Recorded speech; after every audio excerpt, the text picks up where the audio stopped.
Buenas noches a todos. Vamos a comenzar con la clase de hoy, chicos. Bueno, hoy nos tocaba ver, para los que, digamos, ingresan, estamos viendo la unidad del módulo de Python, que es un módulo introductorio a Python, digamos, no es necesario tener ningún tipo de conocimiento. La clase pasada vimos la unidad 2, que era una introducción básicamente a la informática, y hoy vamos a ver digamos, la unidad 2 tiene que ver con eh, salidas por pantalla. Eh, el curso ustedes lo van a tener, digamos, ¿sí? Lo van a tener en Fundamentos de Python. Ustedes van a tener el link que yo les pasé para que puedan ingresar a este curso. Y bueno, vamos a ver esta parte de la unidad 2 y también vamos a ver el módulo de análisis de datos y algo de ingeniería en PROM, si tenemos tiempo. Bueno, esta unidad 2 es la que nosotros vamos a ver que tiene que ver con tipo de datos, variables, operaciones básicas de entrada y salida. ¿Sí? Yo entiendo que la unidad 1 no ha tenido problema porque es todo lo que es una introducción a la informática, que es muy sencillo, digamos. La unidad 2, bueno, acá comenzamos con la unidad 2.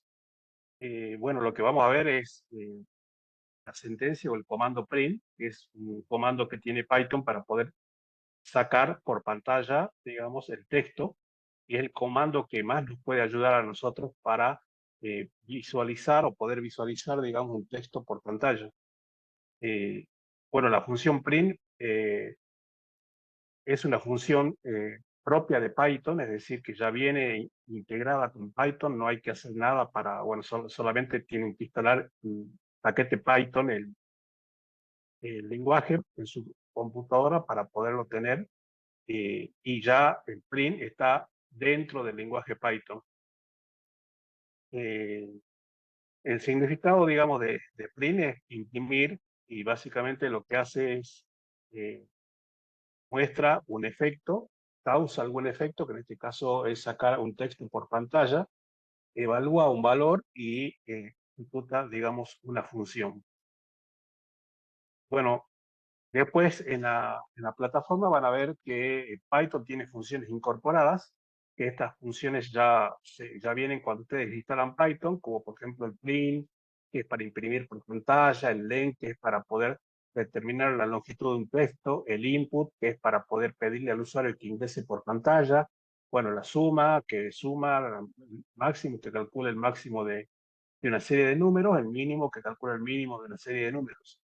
Eh, Python también, digamos, cuenta con librerías, que ya también les expliqué un poco en la clase pasada, que era una librería de Python con funciones que ya tiene, que la realiza, digamos, algún colaborador de Python, realiza una función y la eh, sube como librería o la, digamos, la tiene como librería de Python y ustedes pueden utilizar o hacer uso de esa librería. Por ejemplo, si ustedes quieren crear una calculadora, no es necesario, digamos, que ustedes hagan el código de una calculadora. Si es que alguien ya lo hizo, eh, seguramente, digamos, la librería ya está en Python y solamente tienen que llamarla. Bueno, acá hay un ejemplo. En algunos casos de estas definiciones, yo les cito ejemplos. Para hacer estos ejemplos, digamos, yo puedo utilizar los dos intérpretes que hablamos la clase pasada, uno es el IDLE, que digamos que es que viene con la instalación de Python. Yo tengo que abrir un archivo y bueno, en este archivo puedo hacer las prácticas, digamos.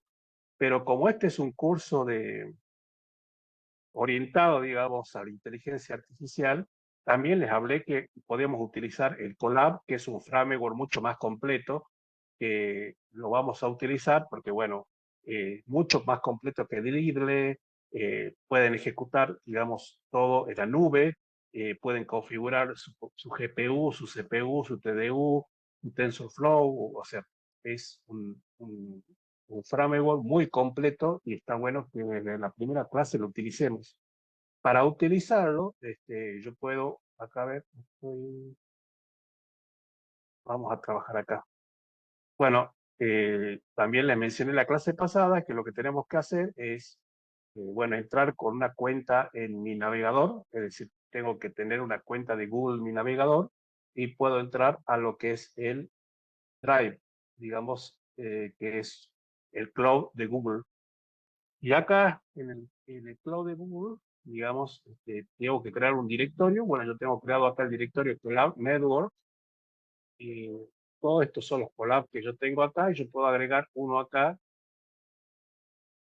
con botón derecho, se me abre un menú contextual y en ese menú contextual elijo el Google Collaborative. Le vuelvo a repetir que si esta opción no la tienen acá, tienen que ir a esta opción y buscar y agregarla como una extensión al Google Collaborative. Entonces, cuando ya la agregan, la segunda vez que hacen botón derecho, ya le va a aparecer el Collaborative acá para que puedan trabajar. Entonces, nosotros ahora vamos a hacer la práctica, vamos a comenzar a hacer las prácticas en este Collaborative. Pues, ustedes pueden ver, me abre un intérprete.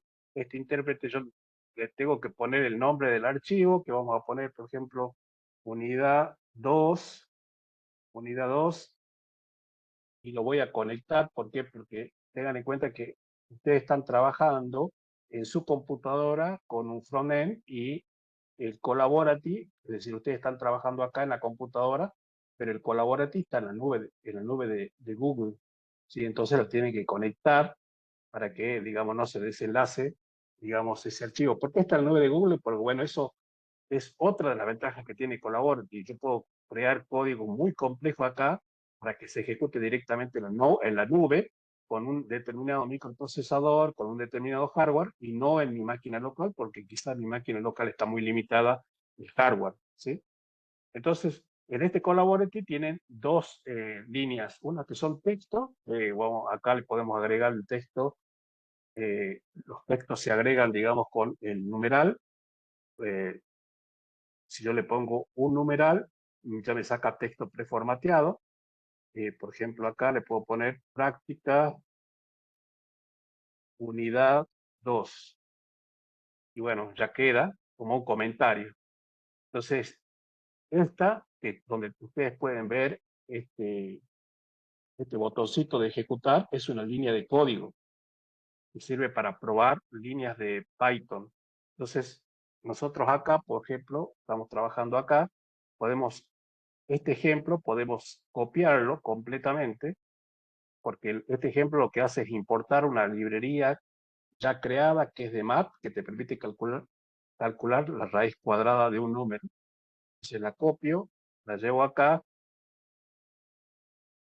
la pego y la ejecuto. Y me dice que la raíz cuadrada de 25 es 5. ¿Sí?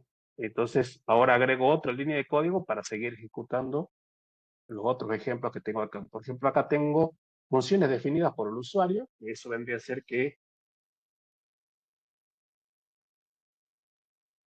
aparte de las funciones que están en modo librería, ustedes pueden crear una función nueva en Python y lo vamos a hacer con, por ejemplo, acá yo estoy creando una función saludar, que lo que va a hacer es saludar por pantalla. Si yo lo copio, lo pego acá, bueno, este tiene que estar identado, y lo ejecuto. Y me dice hola Omar, ¿ves? Digamos, es una función que, bueno, más adelante van a haber funciones, pero es una función que le quería mostrar que los Python tiene funciones también definidas por el usuario.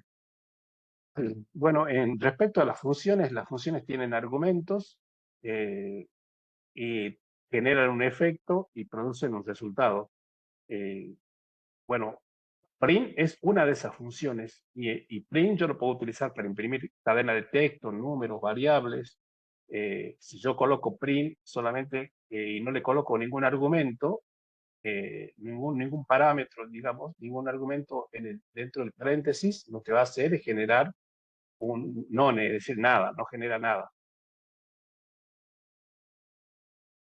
Bueno, cuando nosotros colocamos print o llamamos a una función, Python verifica el nombre de la función, comprueba el número de argumentos que tiene, luego salta a la función, ejecuta la función y me retorna el código para reanudar la ejecución. Es decir, siempre que yo tengo una función, Python lo que va a hacer es saltar. Por ejemplo, si yo tengo acá una línea de código y en esa línea de código tengo la función saludar,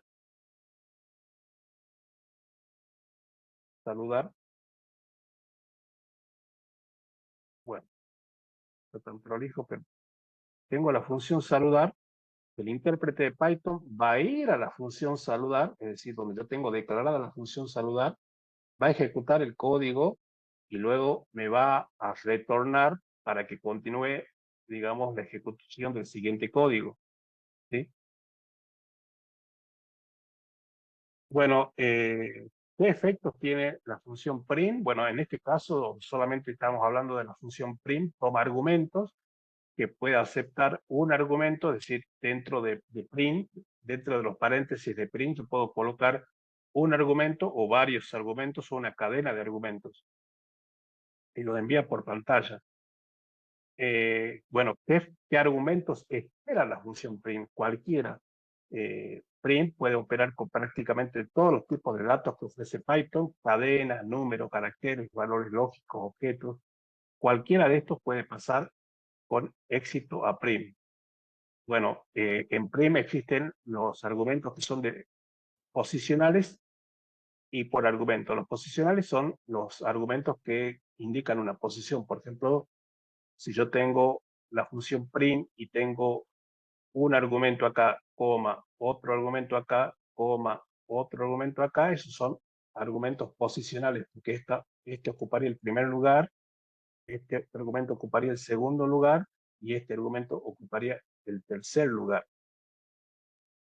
Bueno, y cuando vean la plataforma van a ver que print, digamos, como es un comando que se utiliza para producir una salida en el monitor, utiliza lo que se llama caracteres escape, que los caracteres escape lo que hacen es decirle al intérprete, para algo va a pasar y estate atento a lo que esté después de este carácter escape. Es decir, esta línea que ustedes ven acá es un carácter escape que le dice al intérprete para y presta atención a lo que está después de este carácter. Tal es así que existe por ejemplo, si yo quisiera hacer una barra invertida, o digamos, y quisiera sacar esa barra invertida como un texto en la pantalla, yo podría tener una variable que tenga insertará. En la primera barra invertida me dice que es un carácter escape y la segunda barra invertida me dice que coloque una barra invertida. Entonces, después imprimo esa variable. Por ejemplo, si yo tengo esta situación, lo copio, vamos a agregar una línea de código acá, y vamos a pegar acá. Bueno, elimino este punto que no lo copié, pero es necesario. Entonces acá yo le estoy diciendo, en esta variable, como está entre paréntesis, le estoy diciendo que genere el texto o la frase, esto insertará, te vuelvo a repetir, el primer carácter de línea invertida señala el escape. Le dice al intérprete, mira, fíjate qué hay después de esto. Y la segunda le dice, inserta una barra invertida. Entonces, cuando yo ejecuto esto, me pone el texto, esto insertará, y me coloca una barra invertida. ¿Por qué? Porque la otra barra señala el carácter escape. ¿Bien? Bueno, también podemos tener un salto de línea. En este ejemplo, por ejemplo, yo tengo después de la barra invertida una N, y esa N significa un salto de línea. Entonces, si yo ahora copio esto y lo mando acá, bueno, acá tendría que hacer un print texto, ¿no? Recuerden que este además es inteligente. Y ya me dijo qué es lo que puedo colocar entre paréntesis. Entonces ejecuto esto y me va a colocar hola Y como acá tengo el carácter escape, y después del carácter escape estoy ejecutando un salto de línea, esto me hace un salto de línea y me coloca la otra palabra abajo. Sí, es más que nada para modificar la salida de datos. Tiene mucha flexibilidad, digamos, Python en ese sentido. Después tiene, por ejemplo, el T, que lo que hace me genera un espacio. Vamos a copiar esto.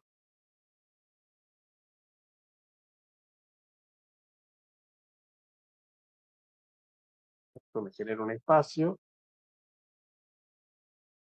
Hago un print text. Si yo lo ejecuto, fíjese que esta barra invertida le está diciendo que es un carácter escape. Y lo que está después de ese carácter escape le está diciendo que es una T. Y la T es un parámetro que le dice que haga un espacio. Este espacio se corresponde con esta T.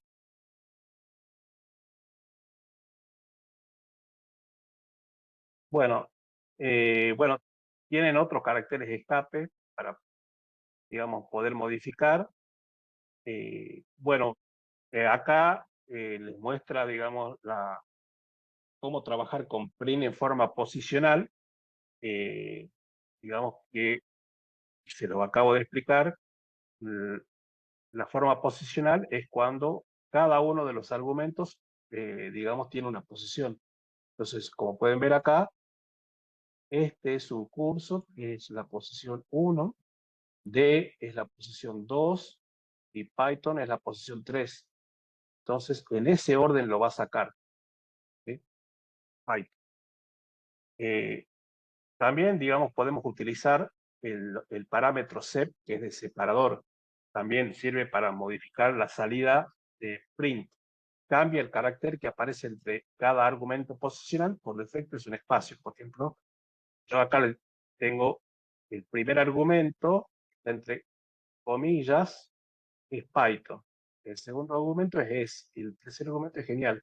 Pero al final yo le digo que el sep sea un guión del medio. Entonces le estoy diciendo que entre cada argumento a la salida le coloque un guión del medio. ¿Sí? Entonces podemos ejecutar esto.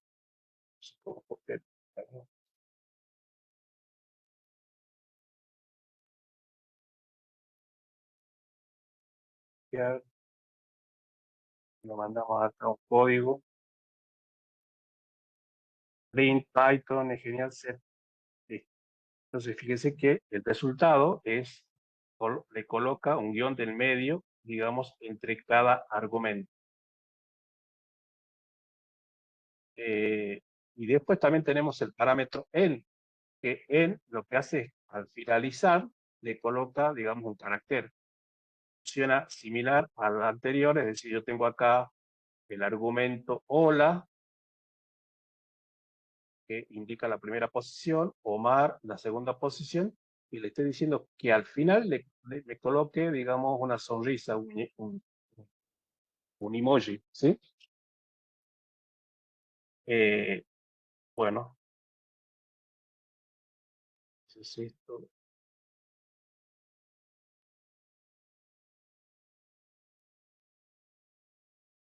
No podemos combinar set con en, es decir, podemos decir que lo que separe cada argumento sea un carácter y en la finalización tenga algo. Entonces, por ejemplo, acá, ejecutando esto,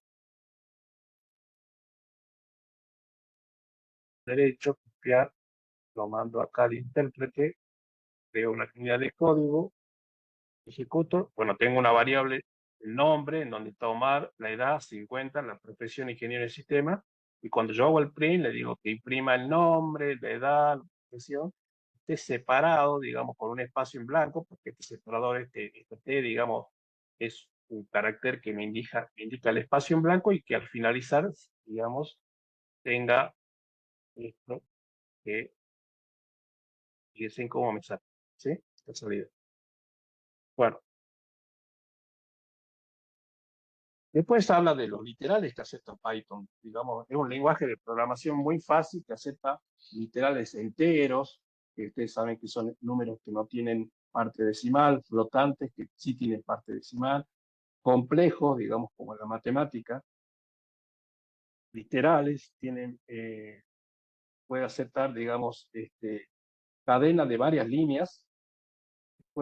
Las cadenas se pueden simbolizar con un carácter, digo, con una comilla, con dos comillas, con tres comillas. Trabaja con valores booleanos, como por ejemplo el valor verdadero y falso. Tiene literales especiales, none, que representa la ausencia de un valor.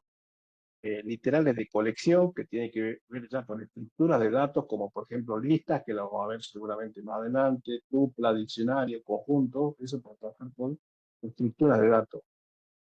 Python maneja un sistema de numeración binario que tiene base 2 y que está compuesto por números desde 1 y 0. También maneja el sistema octal, es decir, con base 8 y que está compuesto de 0 al 7. Y utiliza hexadecimal también con números del 0 al 9 y letras del A hasta la F. Es decir, yo en el código Python puedo utilizar el sistema numérico, que es con el cual nosotros estamos más familiarizados. Puedo utilizar el sistema binario, lo va a tomar, lo va a interpretar. Puedo trabajar con el sistema octal, lo va a tomar, lo va a interpretar, o puedo trabajar con el sistema hexadecimal. Los operadores aritméticos son los mismos que la matemática, tiene operadores aritméticos simples o operadores aritméticos complejos o más compuestos. La suma, digamos, la resta, la multiplicación, la división. Bueno, acá se divide. Fíjense que la división tiene este símbolo. Bueno, en la computación, en la informática, es el símbolo de división. Pero la salida de esta división me va a dar decimal. ¿Sí? Siempre me va a dar decimal. Python tiene la división entera, que es con 2 barras. Que eso lo que hace es trunca en la parte decimal y solamente me muestra entero. El módulo vendría a ser el resto, que está simbolizado con este simbolito, y la exponenciación que está simbolizado de esta manera.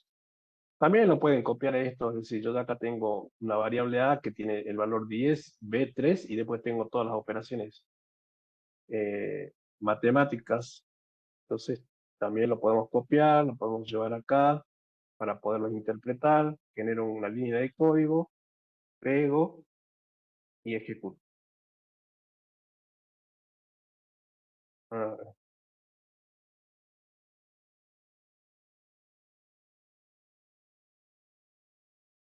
bueno, y acá están los resultados, ¿ves? Bueno, tiene también operadores de comparación como el igual, eh, el distinto, el mayor, el mayor igual, el menor igual, igual que la matemática, digamos, estos operadores de comparación son muy útiles en expresiones que nosotros vamos a trabajar en Python. Tiene operadores lógicos como el AND, el OR y el NOT. El AND, digamos, es y, es decir, para que se cumpla el AND, digamos, tanto tiene que ver con los dos. Esta tiene que ser true y esta tiene que ser true. El OR no, digamos, el OR, digamos que significa el O, y A OR B es igual a true, ¿sí? Y not es la negación. O sea, acá también pueden, digamos, copiar esto y ver cómo, digamos, hago las operaciones, los operadores lógicos con estas funciones que es el AND, en donde se tienen que cumplir las dos condiciones, el OR, una sola, y el NOT, que es la negación. Esto lo vamos a ver después porque, digamos, ahí vamos a ver tablas de verdad y todo eso, y ahí te va a quedar más claro todas las combinaciones posibles, digamos. Pero simplemente estamos hablando de una generalidad de lo que es Python, cómo trabaja con, y acá están los resultados, como pueden ver. Bueno, operadores de asignación. Bueno, acá sí cambia un poquito a los que nosotros conocemos en la matemática. Estos operadores asignan valores a variables y pueden combinarse con otros operadores. Por ejemplo, este vendría a ser un operador de asignación simple en donde nosotros le estamos asignando un 5 a la variable x. Este valor le estamos asignando a la variable x. Pero esto no es lo mismo, esto ya cambia, porque esto lo permite hacer Python, que esto es igual a poner x más 3. Es decir, que si x era 5 más 3, ahora el resultado es 8. ¿Sí? Es decir, en vez de crear esta expresión, Python permite simplificarla de esta manera. Acá lo que estoy haciendo es restándole al 8 2, porque, bueno, recuerden que x queda en 8. Entonces el resultado va a ser 6, que equivaldría a hacer esta expresión, pero en Python la simplifica de esta manera. O sea, en Python obviamente lo podés hacer de esta manera. Bien, que permite trabajar en forma simplificada de esta manera. Esto lo que va a hacer es multiplicar por 4, que vendría a ser por 4, 24. Esto dividirlo entre 3, que me va a dar 8. Estoy utilizando un solo palito, me va a ser 8.0, es decir, con decimal. Esto me va a sacar el resto, 8 dividido 5, no, acá hay algo que está en 24, que no debe ser, quedó en 24, el resto. Me da 3, 0 y esta es la exponenciación. Bueno, también, digamos, permite trabajar con operadores de membresía, que estos operadores son para trabajar con estructuras de datos que lo vamos a ver bien en detalle. Por ejemplo, acá es una lista en donde en vez de almacenar un único valor a una variable, almaceno una lista de valores 1, 2, 3, 4, 5. Todos estos variables están dentro, todos estos valores están dentro de esta variable. Entonces yo le digo ahora que me imprima, que me verifique si el 3 está en la lista. El 3 está en la lista, sí, entonces la salida me va a ser verdadera. Y acá le estoy poniendo si el 10 no está en la lista, y el 10 no está en la lista, por lo tanto también va a ser verdadero. Y así que la pregunta es medio ambigua, le estoy poniendo no está en la lista. Tengo operadores de identidad para verificar, comparar si dos variables apuntan al mismo objeto. Es decir, yo creo, por ejemplo, una variable A en donde tengo una lista y una variable B donde tengo, digamos, una copia de la lista. Y una variable C donde tengo otra lista. Y acá le pregunto, A es igual a B. Bueno, tanto A como B apuntan al mismo objeto que es una lista. ¿Sí? Ahora, si yo le pregunto, A es igual a C, no, C tiene otra lista, es otra lista. Z apuntando a otra variable, a otra, si bien apunta a una lista que tiene los mismos componentes, está apuntando a otros elementos de memoria. Bueno, después vemos lo que son las variables en Python. Los nombres de las variables tienen que comenzar con minúscula, mayúscula, guión bajo, pueden contener números, letras, guión bajo. Python distingue entre mayúsculas y minúsculas, por lo que la edad en minúscula y edad en mayúscula son variables diferentes. No se puede usar palabras reservadas, es decir, palabras que tengan que ver con el lenguaje de programación Python. Bueno, y los tipos de variables que maneja Python, maneja variables de tipo entero, de tipo punto decimal, valores lógicos, listas, tuples, diccionarios, y los comentarios que, como vamos a trabajar con líneas de código que son extensas, es muy probable que trabajemos también en forma de group ware, es decir, con personas que estén trabajando. De hecho, ahora vamos a hacer un ejercicio el análisis de datos, cómo se trabaja, digamos, con varias personas. Muchas veces conviene comentar las líneas de código que nosotros tenemos y bueno, para eso utilizamos el numeral, comentar una línea de código, podemos comentar párrafos, también el input, lo vamos a ver, pero acá simplemente lo menciona que es una función que tiene Python para pedirle al usuario que ingrese un dato. Por ejemplo, si yo copio esto y lo llevo a intérprete, voy a crear con la línea de código, voy a ejecutar acá esto, bueno, lo ejecuto, fíjense que me pide el input, lo que está provocando es este cuadro de texto, para que yo ingrese el nombre, Omar, presione Enter y, digamos, el print me está diciendo Olomar. Bueno, esta tampoco lo van a tener problemas, digamos, acá con esta forma, con esta unidad, porque es muy sencilla, en la introducción a alguna generalidad de Python. De todas maneras, igual acá tenemos un trabajo práctico que tiene, este trabajo práctico también está subido en la plataforma y se lo voy a pasar al grupo también. Bueno, vamos a trabajar de la siguiente manera, en Python sobre todo, ¿no? También en todos los temas que veamos, en esta corte vamos a trabajar, yo les voy a pasar por cada tema, cada unidad, un ejercicio hecho y un ejercicio para hacer, para que ustedes vean, digamos, cómo está hecho y lo puedan hacer, digamos, al ejercicio que está para hacer. Bueno, acá nos dice, es, es para hacer, no, este es para hacer, bueno, acá nos dice la consigna, escribe un programa que utilice la función print para mostrar los tres mensajes en una sola línea separados por guión. Bueno, y acá nos dice código Python, ¿sí? Que vendría a ser el CEP al final. Bueno, este vendría a ser este comentario que yo ni siquiera, digamos, lo podría copiar. La línea de código vendría a ser esta.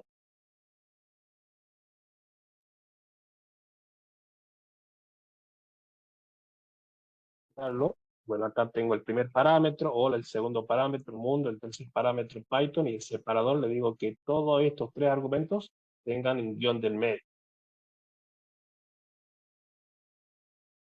Y me saca con el guión del medio.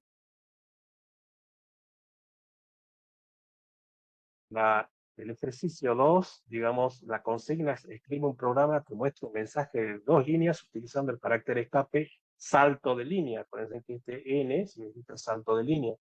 ¿Sí? Bueno, el planteamiento del problema debe usar un carácter en escape para crear una nueva línea dentro de la cadena de texto.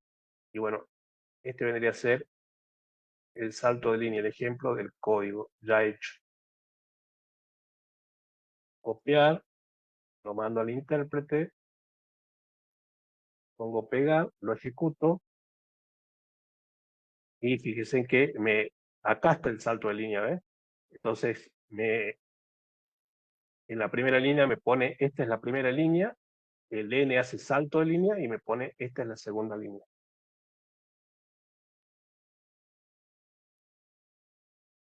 La consigna 3 es uso del parámetro en print. Bueno, en también, acuérdense que es otro parámetro, hay dos parámetros, el sep y el en. El sep es para indicarle lo que yo quiero que coloque entre medio de los parámetros, y el en es lo que yo quiero indicarle que lo coloque al final.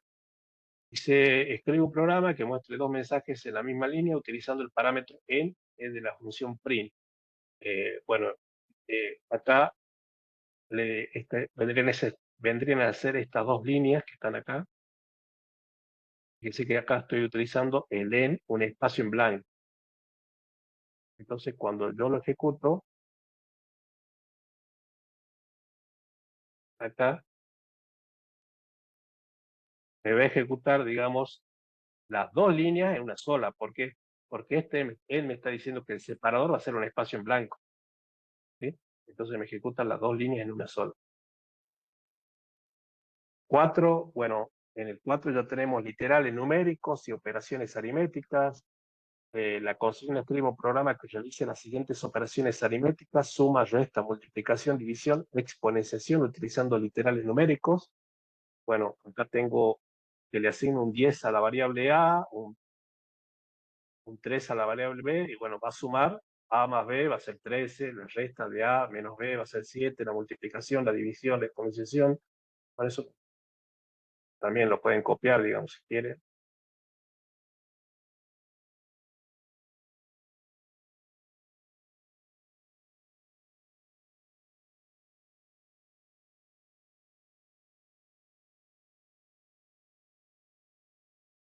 Y en el código acá, pongo pegar, bueno, esta parte de encabezado, pues eliminamos también.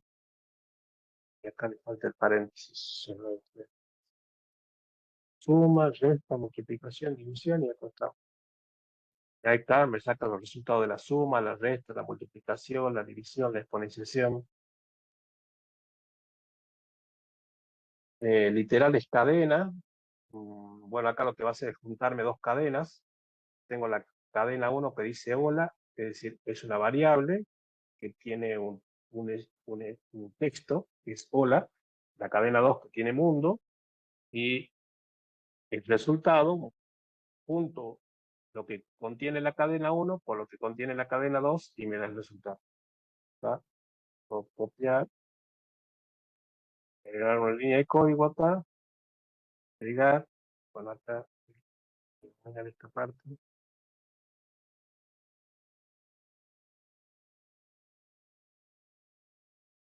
y acá trabajar con el resultado, me dice hola mundo. Bueno, uso de la función input, escribir un programa que solicite al usuario su nombre y luego lo salude. Bueno, eso es lo que estaba en la parte teórica. En la 7, bueno, acá tenemos conversión de tipos de datos. Escribir un programa que solicite al usuario su edad. Bueno, cuando ingresa el usuario, su edad se lo toma como string, se lo toma como cadena de caracteres, por más que él ingrese 12, 15, 18, 20, 25.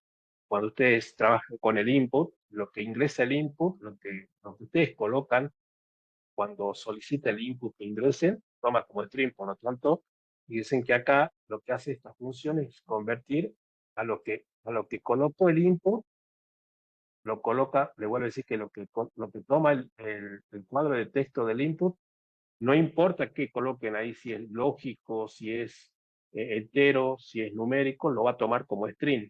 Siempre lo toma como string.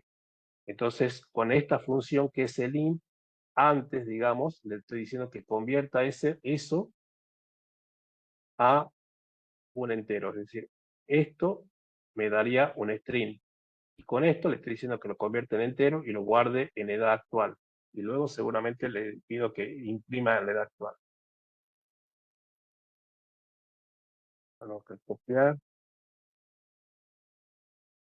agrego acá el código, vamos a pegar. Bueno, hasta acá va bien, esta parte, digamos, no la copien porque esto tiene que ver con el encabezado. Ah, bueno, no tengo un print, me falta un print. Acá está, print.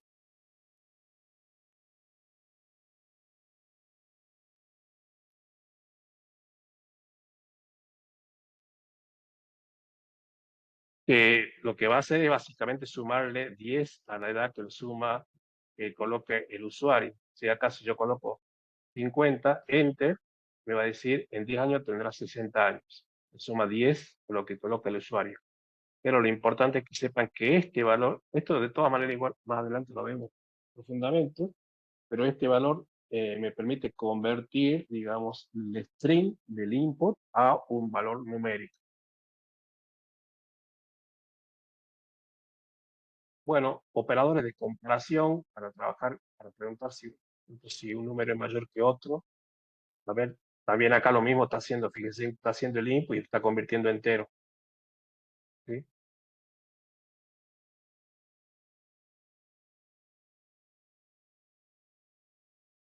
Vamos acá una línea de código. A ver, esto lo que va tabulado. Tiene que tener en cuenta que acá las indentaciones pueden dar problemas. En el if,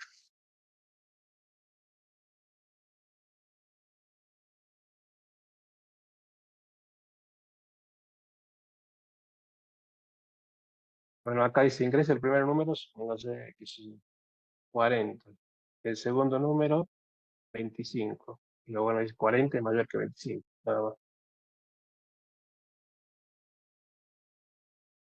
Entonces, este trabajo práctico está hecho.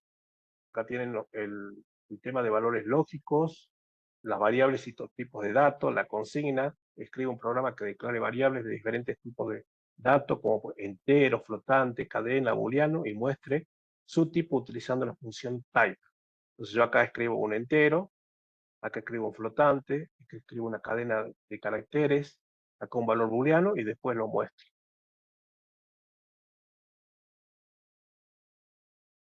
¿Sí?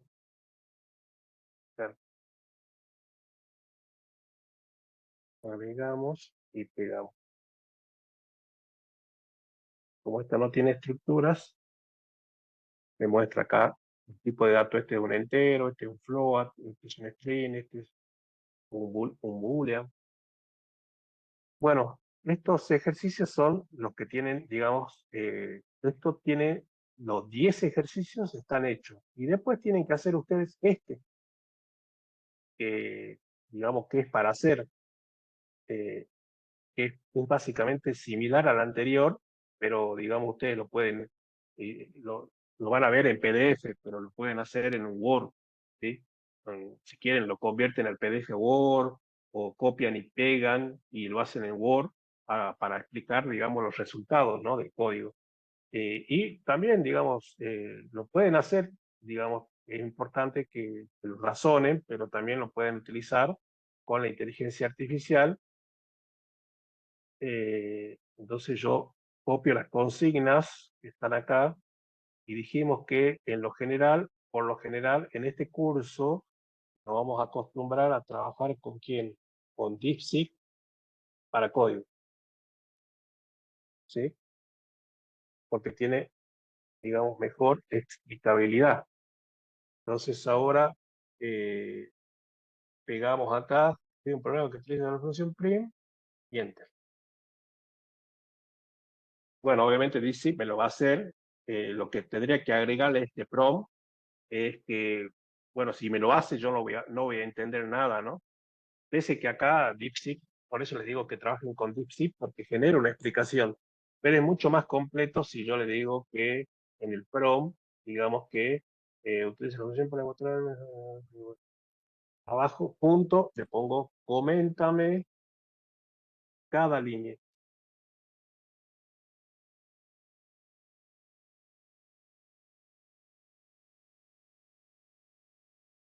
Porque, bueno, más allá de que ustedes están haciendo un curso de maestría en programación, como yo les comenté en la clase pasada, no es que la programación tiende a desaparecer con la inteligencia artificial. De hecho, cada vez están saliendo más IA, más líneas de código, más completas, eh, pero lo tienen que tener como un asistente, ¿sí? Como un asistente y poder interpretar, digamos, los resultados. Eh, Cuando me voy al ejercicio 2, hago exactamente lo mismo. Tengo el planteamiento del problema, escribo un programa que muestre los mensajes en 2 líneas utilizando para el escape.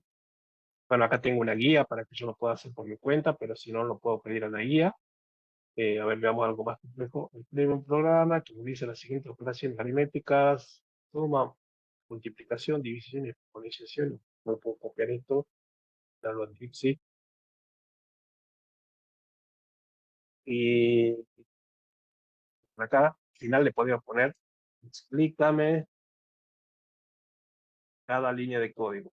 Cada línea de código. Le puedo pedir que me lo explique de manera formal o informal. Por ejemplo, explícame cada línea de manera informal para que yo lo entienda, o también le puedo decir, eh, explícame cada línea de código en un lenguaje comprensible para un adolescente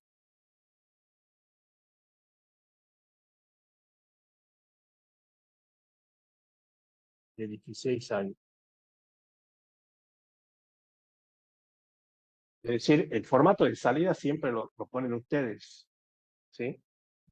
Para hacerlo más completo. Y DeepSeek tiene esa libertad, porque le vuelvo a repetir, lo pueden también trabajar en ChatGPT, pero ChatGPT es una herramienta de propósito general. DeepSeek es una herramienta, digamos, para programación y matemática.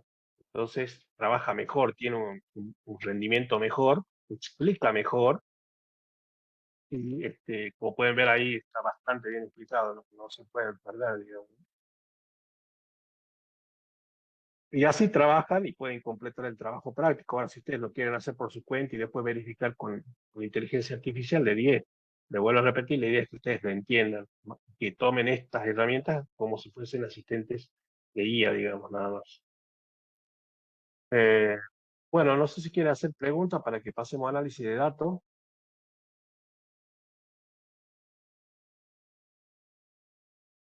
No sé si hay gente también.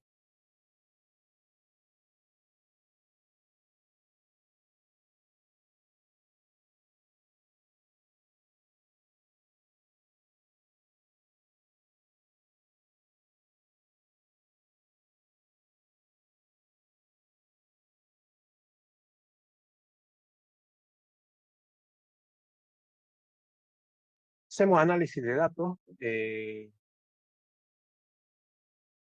Análisis de datos. Bueno, nosotros en la clase pasada vimos qué es los datos.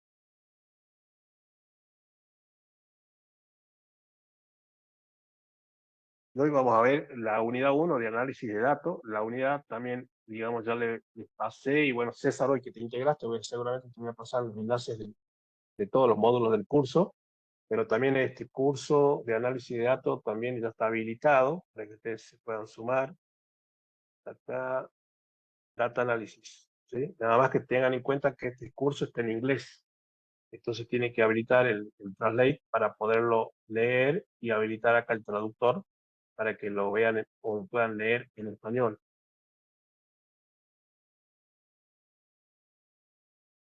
Eh,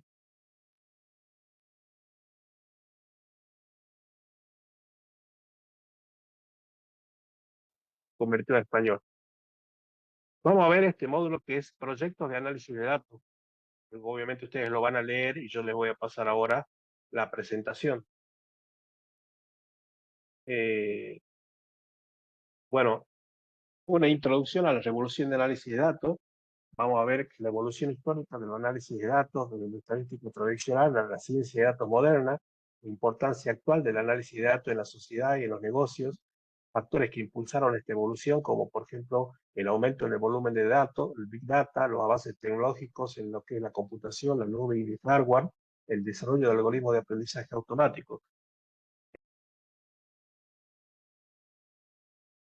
Comenté en la clase anterior, nosotros, digamos, estamos en un momento en donde se está dando muchas cosas y eso está favoreciendo a que, digamos, la ciencia y el análisis de datos avancen eh, a, a herramientas, digamos, eh, muy robustas de inteligencia artificial. Eh, ya no tenemos datos, sino que tenemos Big Data, porque datos podría ser solamente, por ejemplo, el nombre, el apellido, la dirección, el teléfono de una persona. Hoy en día tenemos Big Data, en donde existen las redes sociales, los amigos con los que tenemos, las fotos de nuestra familia, los audios, los WhatsApp, los mensajes de texto en el WhatsApp. Entonces, todo eso conforma el Big Data. También paralelamente, digamos, los avances tecnológicos han aumentado, ya no hablamos de CPU ni de GPU, sino que también hablamos de DPU, que es una unidad de procesamiento de datos, y de TCU, que es una unidad de tensor, que es para trabajar con instrucciones de inteligencia artificial, es decir, que la arquitectura de los microprocesadores ha avanzado, y el desarrollo de algoritmos de aprendizaje automático también, porque también les comenté que en esta materia, los marcos y recursos son preexistentes, es decir, nada vamos a crear nuevo, nada vamos a crear de cero. En inteligencia artificial, ciencia de datos y análisis de datos se crea con marcos y recursos preexistentes, es decir, que ya alguien lo hizo y nosotros lo tenemos que tomar. Es como la biblioteca, digamos, de Python, ¿no? Como que yo les expliqué, si ya alguien creó una calculadora, yo la tomo a ese código de la calculadora. Bueno, acá lo mismo. Ya todos los algoritmos de Machine Learning, digamos, ya están creados, digamos, entonces vamos a trabajar con todo lo que ya existe. Hay un proceso en el análisis de datos. O sea, lo primero que tenemos que hacer si nosotros, digamos, queremos aplicar inteligencia artificial a una empresa, lo primero que debemos hacer es, bueno, recolectar los datos. Los datos pueden estar de distintas fuentes, pueden estar en base de datos, puede estar en la nube, pueden ser datos que están impresos sin digitalizar. Entonces hay una etapa de recolección de datos y poder determinar qué datos necesitamos para el problema que queremos resolver. Supóngase que queremos hacer una herramienta de inteligencia artificial que determina si la persona tiene cáncer o no. Entonces, bueno, hay que buscar historiales de clínicos de personas con cáncer, bueno, y hay que buscar a ver, personas, digamos, datos de personas que hayan tenido cáncer, los parámetros, los argumentos que han determinado que esa persona tenga cáncer. Bueno, después tenemos que organizarlo a los datos, que vendría a ser la etapa en donde vamos a decidir, bueno, ¿qué vamos a hacer? Lo vamos a juntar a todos esos datos en una sola tabla, porque bueno, acá en la etapa de recolección yo puedo tener distintos datos de distintas fuentes. En la etapa de organización dice, bueno, yo voy a armar un solo dataset, una sola base de datos. ¿Para qué? Para, digamos, concentrar todo ahí y no estar trabajando con bases de datos diferentes.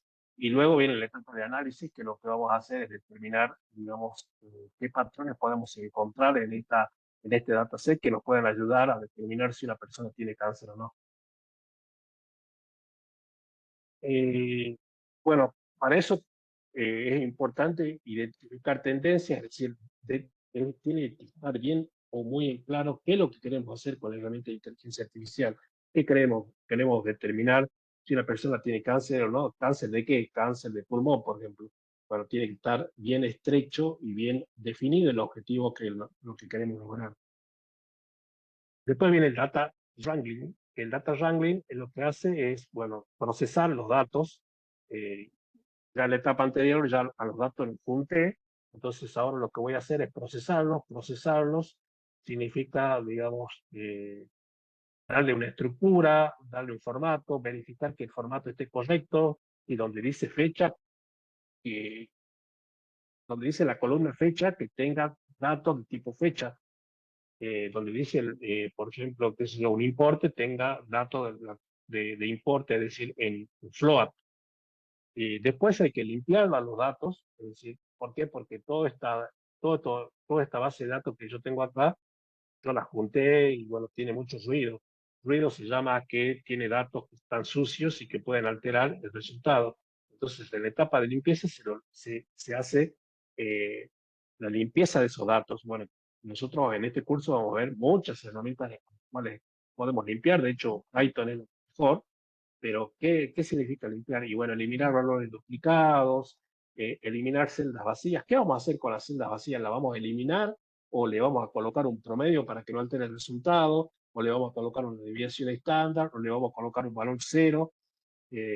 Vamos a verificar que no tenga datos redundantes, que no haya picos, digamos, que me puedan alterar el promedio. Bueno, todo ese proceso, nosotros, digamos, en este curso lo vamos a ver muy, digamos, muy personalizado, con distintos tipos de herramientas.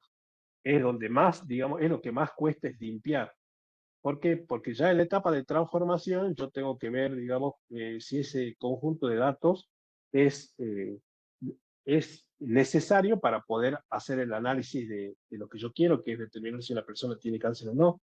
Porque en la etapa de transformación puede surgir, digamos, que yo necesite agregar campos que no están, campos que yo considero importantes, que pueden ser campos de datos o campos calculados, es decir, columnas con datos calculados, que son necesarios, o yo considero que son necesarios para realizar la etapa de análisis y me termine determinando si una persona tiene cáncer o no. O sea, todo esto, obviamente, nosotros acá en el curso lo vamos a ver más en el sentido de la programación, pero hay muchas otras herramientas para hacer esto. Está el mismo Excel, el Power BI, el SQL, bueno, hay muchas herramientas. Y acá les explico lo que casualmente, digamos, es un ejemplo de lo que estamos explicando. Por ejemplo, el problema es el estancamiento de ventas de una empresa, entonces lo contratan a ustedes para que hagan una inteligencia artificial que me permita resolver el problema. Y en la etapa 1 vamos a hacer la identificación del problema, la recopilación de los datos, es decir, el problema es que las ventas están estancadas y se recopila datos de diversas fuentes como registro de ventas, comentarios de los clientes, análisis de sitio web e interacciones en los medios sociales. Eso va a ser en la primera etapa. Después va a venir la etapa de la limpieza y el procesamiento, donde hay que limpiar y procesar los datos para asegurarse de que son precisos y están listos para el análisis. Esto implica eliminar entradas duplicadas, rellenar valores que faltan y conseguir corregir cualquier tipo de error. Después viene la etapa de análisis, que es una vez que los datos están limpios y procesados, los analistas de datos de la empresa comienzan a explorar los datos e identificar patrones y tendencias, porque bueno, esto, ¿por qué no lo podemos hacer a ojo humano?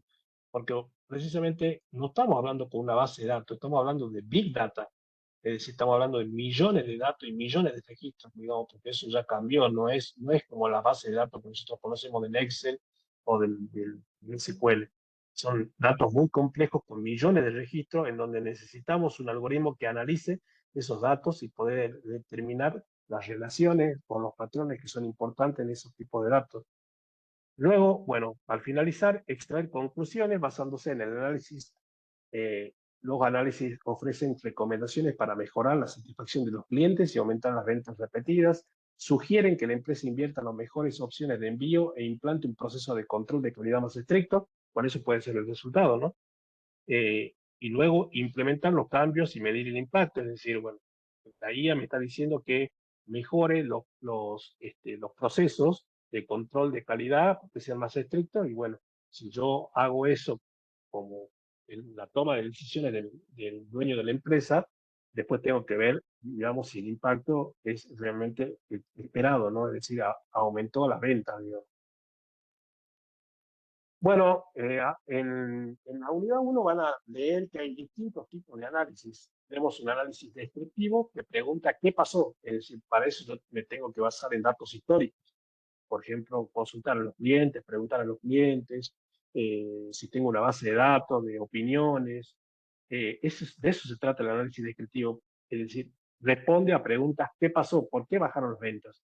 El análisis predictivo pregunta qué podría pasar en el futuro, ¿sí? Que es, digamos, otro análisis en donde yo podría decir, bueno, si no corrijo esto, lo más probable es que las ventas bajen a cero y yo termine quebrando. Es decir, el análisis predictivo me permitiría eh, determinar, digamos, qué pasaría en el futuro si no tomo algún tipo de decisión. Y el análisis prescriptivo responde a preguntas qué se debe hacer a continuación. Es decir, es el punto de generar un módulo de inteligencia artificial que me permita realizar las predicciones y corregir los parámetros para poder levantar las ventas de mi empresa, ¿no? Y el análisis de diagnóstico es por qué sucedió esto. Bueno, por la mala atención, porque los productos no eran de calidad, porque el comercio no estaba bien ubicado en los productos, bueno, por diversos motivos. Bueno, y acá les explica el análisis descriptivo, es el propósito es resumir y entender qué sucedió con los datos, para, eh, responde a preguntas como qué pasó, utiliza métricas como promedio, mediana, distribución y frecuencias. Las herramientas comunes que utilizo para hacer este análisis son gráficos, tablas, estadísticas básicas. Cuando hablamos de estadísticas básicas estamos hablando de promedio, de desviación estándar, todo eso, ¿no? Media, eh, ejemplo, bueno, el análisis de ventas mensuales para identificar productos más vendidos. En el diagnóstico, el propósito es identificar la causa de los eventos o patrones observados. Responde a preguntas ¿por qué pasó? Examina correlaciones y relaciones entre variables. Bueno, las correlaciones van a ver que es un tema muy importante. Las correlaciones las vamos a ver mucho más adelante cuando veamos regresión, pero las correlaciones lo que hace es determinar, digamos, qué relación hay entre dos variables. ¿Sí? Por ejemplo, en este caso, a medida que aumenta el precio, ¿aumenta la compra? No, puede ser que no, pero lo que me va a permitir determinar eso va a ser la correlación entre lo que es el incremento del precio del producto y, digamos, la cantidad de compra o la cantidad de compras que realiza cada persona.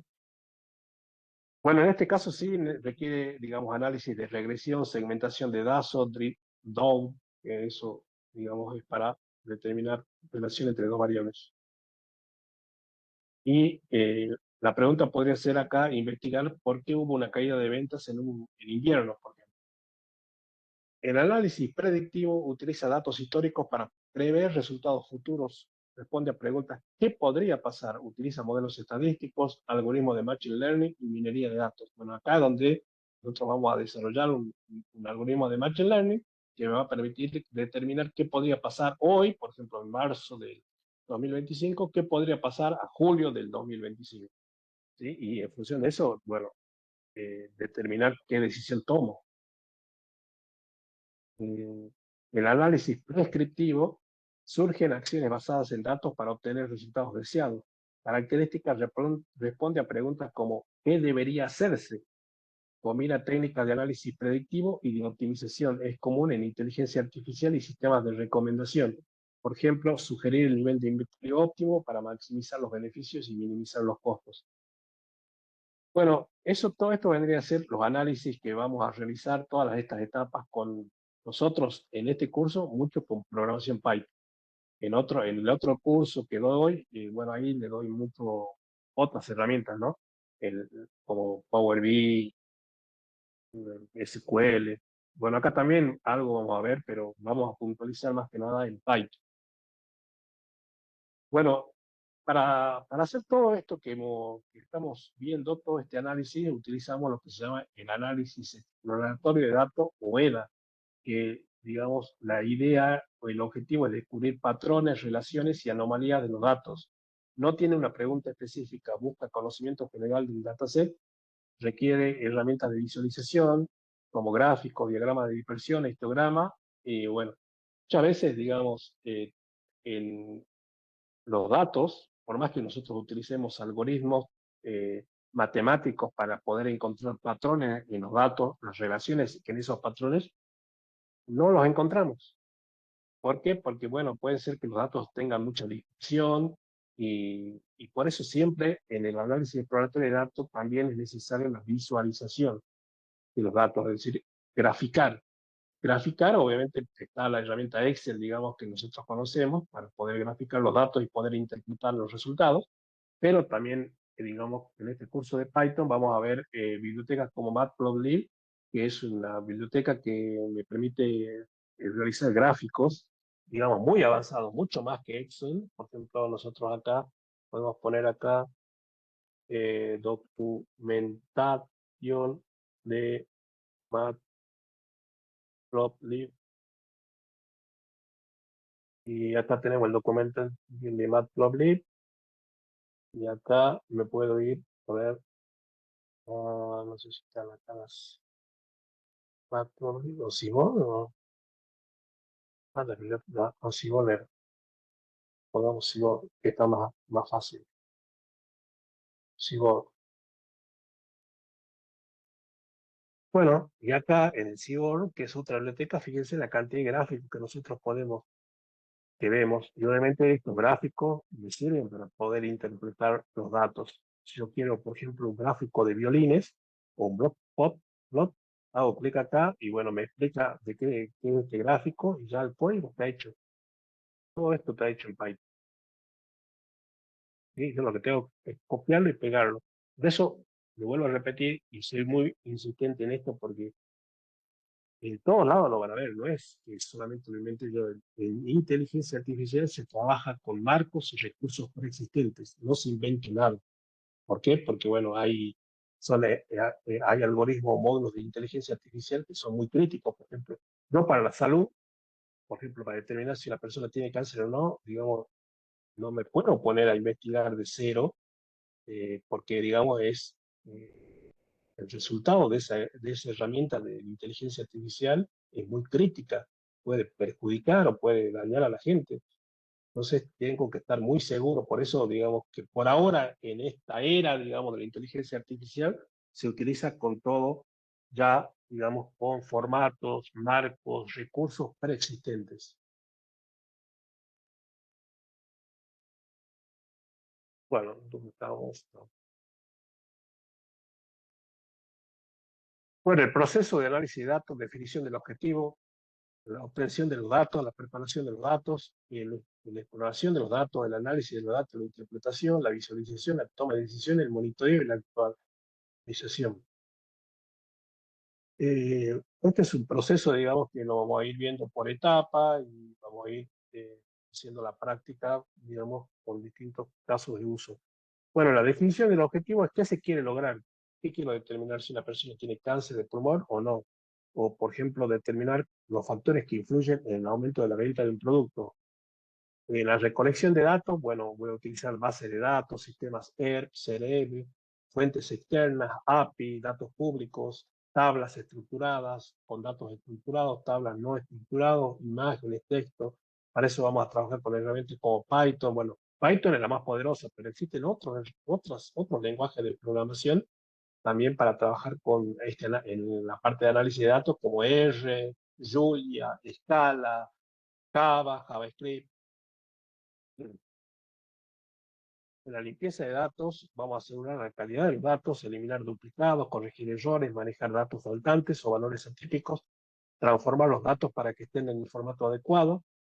tareas comunes, la estandarización de formatos, la conversión de datos categóricos a numéricos, y vamos a trabajar con herramientas o bibliotecas como Pandas y el Excel. En la etapa de exploración de datos, comprender datos iniciales, realizar un análisis exploratorio para detectar patrones, distribuciones y relaciones, identificar posibles problemas o datos irrelevantes. Técnicas comunes son resúmenes estadísticos para poder determinar la media, la mediana, la desviación estándar, visualizaciones básicas, como por ejemplo histogramas, diagramas de dispersión, gráficos en barra. Bueno, hay bibliotecas que son de Python como Matplotlib, Seaborn, que son bibliotecas de Python, está Tableau, que es una herramienta que se paga, y Power BI, digamos, que pueden armar un dashboard. El análisis de datos, bueno, extraer información significativa, aplicar técnicas de análisis descriptivo, diagnóstico predictivo o prescriptivo según los objetivos, identificar tendencias, correlaciones y anomalías. Los métodos comunes son la estadística básica, la estadística avanzada, los machine learning, que vendrían a ser algoritmos ya preexistentes, que muchos de esos algoritmos son más que nada eh, eh, teoremas matemáticos, pero no vamos a entrar a ver eso, vamos a entrar a ver lo que no son teoremas matemáticos, porque quiero meterle, digamos, algo muy complejo. Hay muchos de los algoritmos que responden a teoremas matemáticos, como el teorema de Bayes, y etcétera, pero no, eso no lo vamos a ver lo más fácil, digamos, como clasificación, regresión, árboles de decisión, eso. Clustering, posiblemente vayamos, veamos, bueno, existen herramientas que ya tienen bibliotecas con ya todas estas funciones prearmadas, preexistentes, como NumPy y Scikit-learn, lenguaje de programación R y SAS, módulo SAS. Interpretación de resultados, convertir hallazgos en insight, relacionar los resultados con objetivos planteados, responder a preguntas claves del análisis. Por ejemplo, las ventas aumentan un 20% cuando se lanzan campañas de marketing en las redes sociales. Y 7, visualización, bueno, seguimos, visualización de datos, comunicar los resultados de manera efectiva, crear gráficos, tablas, dashboard para presentar los hallazgos de forma clara y comprensible, contar una historia basada en datos. Bueno, existen varias herramientas para hacer visualización de datos, Tableau, Power BI, Matplotlib, Plotly, y tomar decisiones, aplicar los insights obtenidos, usar los resultados del análisis para guiar estrategias y acciones. Por eso, el otro día me preguntaba a alguien, digamos, si tiene mucha demanda laboral. Imagínense, tiene una potencial enorme. Todas las empresas en el mundo van a tener que implementar una IA para poder tomar decisiones y anticiparse a los resultados, ¿sí? Esto en Argentina recién está, digamos, emergiendo, pero yo le veo un futuro enorme. Empresas de cualquier tipo, ¿no? Los bancos, las industrias, todo, porque obviamente nos permite predecir el futuro y tener un grado de certeza, digamos, para poder tomar decisiones para el futuro. Bueno, obviamente todo esto hay que medirlo, hay que monitorear, hay que definir métricas para poder evaluar los resultados y decidir si están en función de lo que yo estoy esperando o si realmente pude resolver el problema que yo tenía planteado. Bueno, eh, por último, en la unidad 1 de análisis de datos, van a ver lo que es la comprensión empresarial, que es el primer paso en proyectos de ciencia de datos y análisis de datos. Consiste en entender el contexto, los objetivos y las necesidades del negocio para definir cómo el análisis de datos puede aportar valor. Es clave para alinear el análisis con los objetivos estratégicos y garantizar que las soluciones propuestas sean útiles y relevantes. Esto en Estados Unidos es mortal, digamos, en países donde ya existe muchos años la inteligencia artificial y donde está desarrollado, donde ya está regulado, disculpe, se está utilizando muchísimo esto, digamos, ¿no? Eh, bueno, estos elementos claves para la comprensión empresarial es básicamente lo mismo que hemos visto: definir el problema, entender el contexto, definir los objetivos medibles, identificar las limitaciones, digamos, pero aplicado a empresas. Bueno, acá les muestro algunos ejemplos, digamos, de empresas que pueden aplicar esto. Y para trabajar con todo lo que es análisis de datos, nosotros necesitamos un portfolio de proyectos, que es una colección de proyectos y trabajos prácticos que demuestran tus habilidades, experiencias y conocimientos en el análisis de datos. ¿Por qué es importante un portfolio? Demuestra habilidades prácticas más allá de lo que está en tu currículum vitae. El portfolio muestra cómo aplicas tus conocimientos en proyectos reales, muestra versatilidad, permite evidenciar que puedes manejar tareas como limpieza de datos, análisis exploratorio, modelado predictivo y visualización, aumenta tu credibilidad, es una prueba concreta de que entiendes y puedes trabajar con datos y facilita la exposición profesional. Es útil para entrevistas de trabajo, postulaciones o networking en comunidades profesionales. Bueno, ¿por qué habla del portfolio en esta unidad? Porque hoy en día, digamos, no existen limitaciones de trabajo en el análisis y en inteligencia artificial. Yo puedo hacer un módulo de inteligencia artificial que determine si una persona es diabética o no y subirla en un portfolio. Bueno, hay muchos portfolios. Nosotros vamos a ver ahora el GitHub, que es muy utilizado, que es un contenedor, digamos, de repositorios. Subirlo ahí con un README que diga, este proyecto me permite determinar que si una persona es diabética o no. Entonces, cuando alguna persona esté en el mundo, esté interesada en este tipo de proyectos, puedo decirle que lo vea en el GitHub directamente de Internet, que vea, digamos, que lo pruebe, y de esa manera, digamos, yo puedo eh, expandirme y puedo, digamos, mostrarle al mundo lo que yo sé hacer, digamos, ¿no? Eh, bueno, aparte, este es uno de los motivos por el cual se utiliza el GitHub, pero también todos los proyectos, ustedes les puede llegar a tocar, por ejemplo, a armar un equipo con una persona que está en Italia, otra persona que está en Estados Unidos y otra persona que está en Argentina. Entonces tienen que manejar un contenedor común y uno de los más utilizados es el GitHub, digamos, donde ustedes pueden guardar ahí todos los proyectos y la otra persona en Italia pueda actualizar ese proyecto y después la persona de Estados Unidos y, bueno, actualizar las versiones de un determinado línea de código, de un determinado proyecto.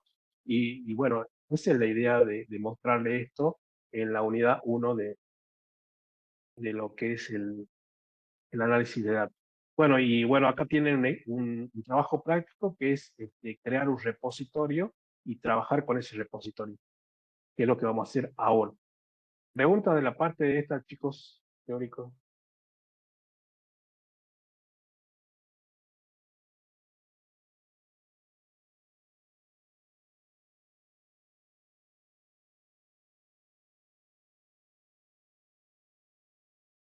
Bueno, el trabajo práctico, este trabajo práctico es este que está acá, que obviamente también se los voy a pasar, que es crear un GitHub.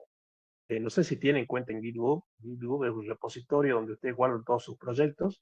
Acá les explica el paso a paso de cómo instalar, cómo crear el GitHub y cómo instalar el GitHub Desktop. Para que ustedes lo entiendan, el GitHub vendría a ser una herramienta, digamos, que está en la nube, que está en Internet, ¿cierto? Este vendría a ser la nube y tendría que ser el GitHub.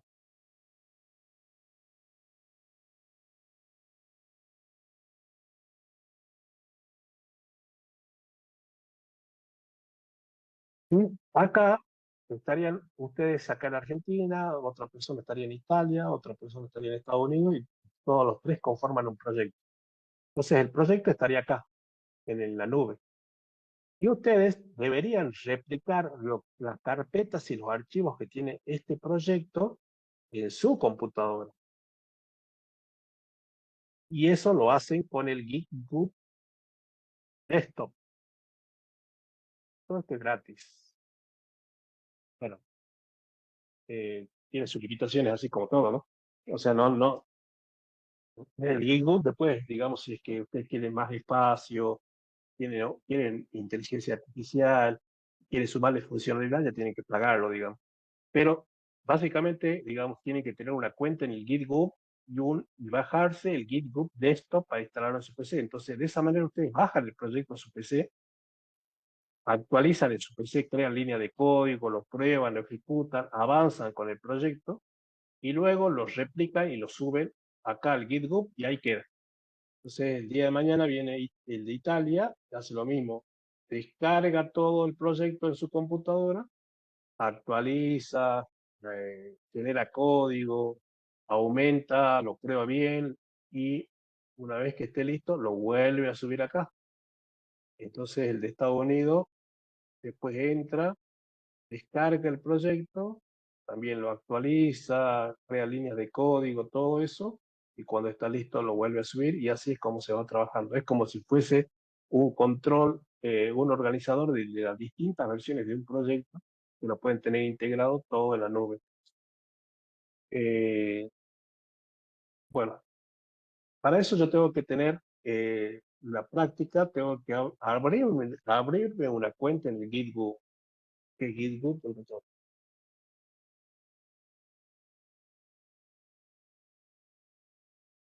Obviamente que como yo tengo ya guardadas las contraseñas, digamos, en este navegador, ya me abrió el GitHub y estos son mis repositorios que yo tengo, digamos, en la nube, ¿no es cierto? O sea, yo estoy viendo acá como si fuese un frontend, un Lighthouse en mi computadora, pero estoy trabajando en la nube. En la nube está el GitHub. Nada más que me está mostrando un Lighthouse, digamos, me está mostrando un frontend acá en mi computadora. Bien. Y por otro lado, tienen que ir a descargar el GitHub Desktop, que es el que instalarían GitHub Desktop. Obviamente que esto, van a ver que acá en este GitHub Desktop, en este curso, eh, muchas herramientas yo les voy a hacer descargar y bueno, la idea es que ustedes tengan herramientas, pero también existen otras, ¿no? Otras, en este caso estamos viendo en este trabajo práctico GitHub, después más adelante vamos a ver Kaggle, que también se usa mucho como repositorio, digamos. Bueno, y obviamente cuando ustedes descargan esta opción del GitHub, fíjense que ya automáticamente detecta la versión del Windows que tienen en su máquina, o bueno, si Mac o Linux, y le permite descargar un archivo que es un ejecutable, con el cual ustedes van a instalar el GitHub Desktop en su computadora, que vendría a ser este que está acá, el GitHub Desktop. Entonces, el GitHub Desktop está en su computadora, está en su computadora. Y el GitHub, como el GitHub solo, está en la nube. Esto está en la nube. Entonces, ¿qué es lo que tienen que hacer? Tienen que sincronizar el GitHub que está en la nube con el GitHub Desktop que está acá en su computadora.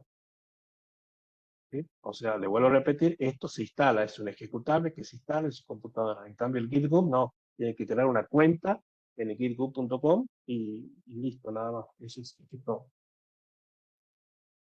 Bueno, yo acá, digamos, puedo ir y poner nuevos repositorios, puedo poner acá, por ejemplo, análisis hosts, ¿sí? Bueno, acá lo que estoy haciendo es creando un repositorio que vendría a ser una carpeta en el GitHub. ¿Por qué? Porque en esa carpeta yo voy a guardar todo mi código. ¿Sí? Acá le puedo poner una descripción. Esta es una carpeta de código de análisis. ¿Qué cosa? Y le puedo decir que esa carpeta sea pública o sea privada. Inclusive puedo agregar un README, que el README vendría a ser lo que dice la teoría, ¿no? Una explicación de lo que contiene ese proyecto, digamos. Esta carpeta o este proyecto tiene un módulo de inteligencia artificial que me permite determinar si una persona es diabética o no. Y bueno, y crean el repositorio. Obviamente que cuando ustedes van acá a verlo, acá está el repositorio Análisis 2, ¿ves? Lo pueden ver acá, ya lo creo, al repositorio. Entonces, ahora trabajamos con el GitHub Desktop. En el GitHub Desktop, eh, yo lo que tengo que hacer es traer esa carpeta que está en el GitHub, en la nube, a mi PC. Entonces voy a File, clonar repositorio. Y cuando voy a clonar el repositorio, me dice, ¿qué repositorio quiero clonar? Ya me identifica. ¿Por qué me lo relaciona en el GitHub Desktop con el GitHub? ¿Por qué me lo relaciona? Porque obviamente yo me registré con el mismo usuario, con el mismo mail y la misma contraseña que el GitHub, ¿me entiendes? Por eso ya me lo relaciona. Entonces yo le digo, quiero clonar esta carpeta. análisis de datos en mi PC. Porque esa carpeta, ¿dónde está? Está en la cloud, está en el GitHub, está en la nube. ¿Me entiendes? Entonces ahí yo le digo, como estoy trabajando con el desktop, le digo, quiero clonar esta carpeta y acá le indico el path, ¿dónde lo quiero clonar? Yo lo quiero clonar, por ejemplo, acá, en donde dice documento, ciencia de datos. Ciencia de datos. Para necesidad. Dice que acá hay dos carpetas nada más. Ahora quiero clonar, digamos, la que está. Esto estoy trabajando en mi disco rígido, ¿no? En mi disco rígido quiero clonar la carpeta que está en el GitHub. Entonces, acá le digo que lo voy a meter acá en el 2024. Unidad, ¿no? Vamos a hacer así. Vamos a meter acá el 2024. Seleccionar carpeta. Listo. Y pongo clonar. Y ahí está la clonada. ¿Sí? Entonces, cuando ustedes la clonan, estaba acá, estaba en análisis de datos.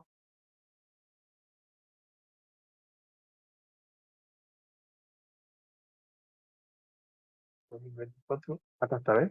Análisis 2. Clonó la carpeta que yo tenía en la nube. ¿Me entienden? Chicos.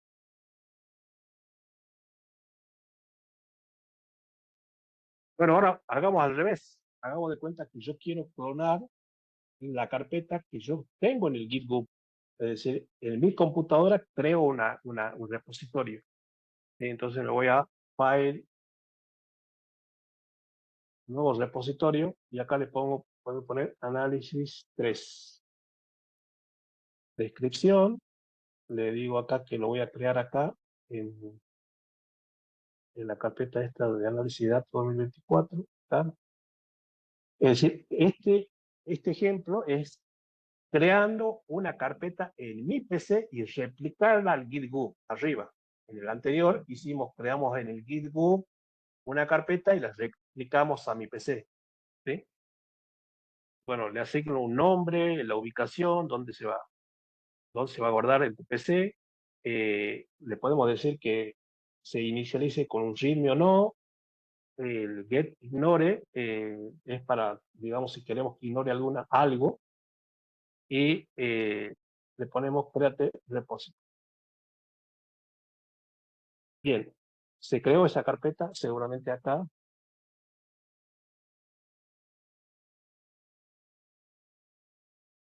El análisis. Está, análisis 3. Pero no está creada en el GitHub. ¿Cómo hago para crearla en el GitHub? Para llevarla al GitHub, me voy a donde dice Public Repository. Entonces hago clic acá y acá le digo que lo cree en el GitHub. ¿Sí? Pongo Public Repository. Y ahí lo está creando arriba, en la nube. Listo. ¿Sí? Seguramente acá sí, vamos a ver si puedo entrar al GitHub de 0. Acá está análisis 3, ¿ves? ¿Pueden ver? Entonces, este es el trabajo práctico que tienen que hacer.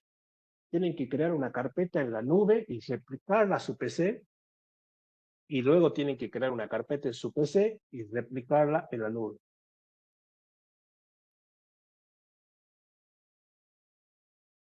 Eso está explicado en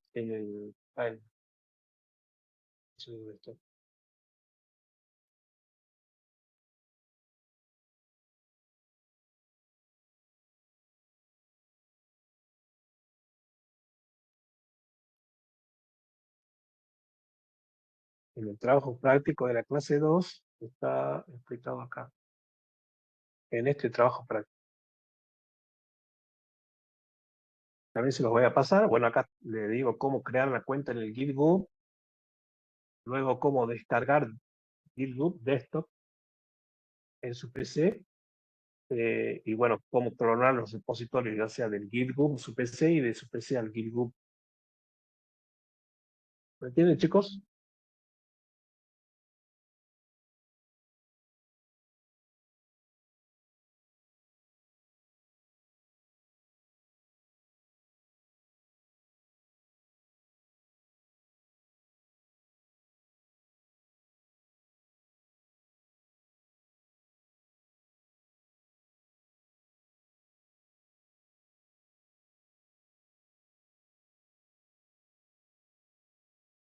Bueno, eh, si no tienen preguntas, este material se lo voy a pasar al grupo para que avancen con la lectura.